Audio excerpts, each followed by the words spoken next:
ہر مجلس میں اسے یہ نمایاں ہونا چاہیے کہ وہ مسلمان کا بچہ ہے، وہ دین جاننے والا ہے، دین پر عمل کرنے والا ہے، اور اس نے دین سیکھنے کے لیے جن سورسز کا استعمال کیا ہے، جن ذرائع کا استعمال کیا ہے، وہ کوئی لاڈ نکالا یا کسی اور کا لایا ہوا نہیں تھا، وہ آخری نبی صلی اللہ علیہ وسلم کا لایا ہوا دین ہے۔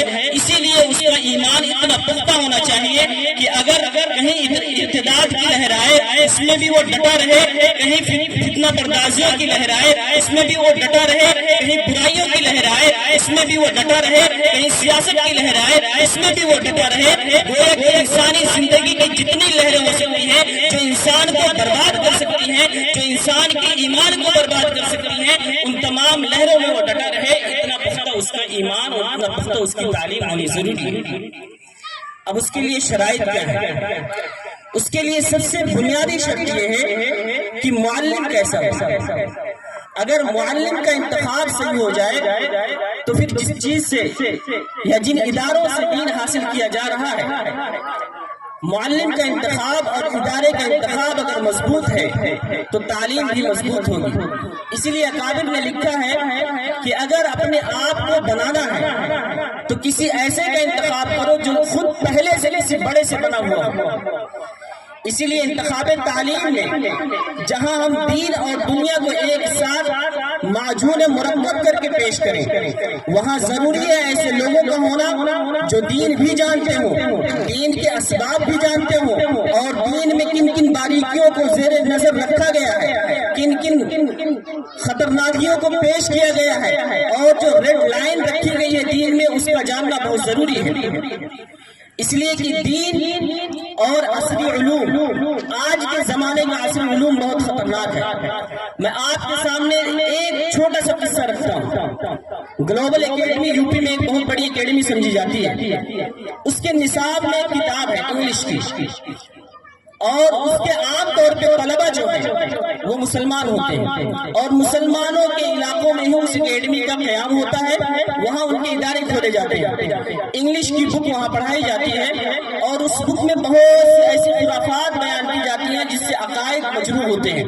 ان میں سے میں دو لائن آپ کے سامنے رکھتا ہوں۔ اس اکیڈمی کی 6ٹھی کلاس کی ایک بک ہے جس میں سورج کو خدا لکھا ہے، لیکن یوں نہیں لکھ دیا کہ سورج خدا ہے۔ اس کا ایک قصہ بیان کیا کہ ایک کسان ہے اور وہ جنگلات میں اپنی لکڑیاں کاٹنے کے لیے، چونکہ پرانے زمانے کی بات نقل کر رہے ہیں اس لیے پہلے جنگلات سے لکڑیاں کاٹ کے لائی جاتی تھی، تو جنگلات میں لکڑیاں کاٹ کے لاتا ہے اور بیچتا ہے۔ اس کو کسی نے پہلے ہی بتا رکھا ہے کہ جب تمہارے اوپر کوئی مصیبت آئے تو چند خداؤں کو یاد کر لینا۔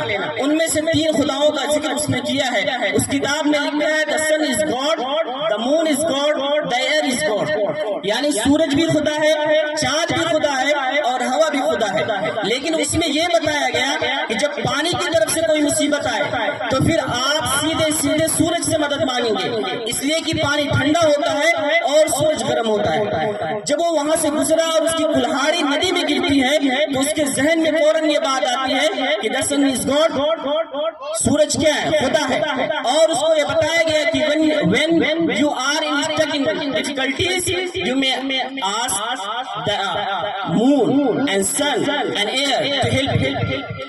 یہ بتایا گیا کہ جب آپ مصیبت میں جائیں تو آپ ان 3 خداؤں کو یاد کر سکتے ہیں، نمبر 1 سورج کو، نمبر 1 چاند کو، نمبر 1 ایئر کو یعنی ہوا کو۔ اس نے جب پانی میں اس کی مصیبت آئی، پانی کی طرف سے آئی تو اس نے یاد کیا سورج کو، اور وہ کتاب سلیبس کا حصہ ہے۔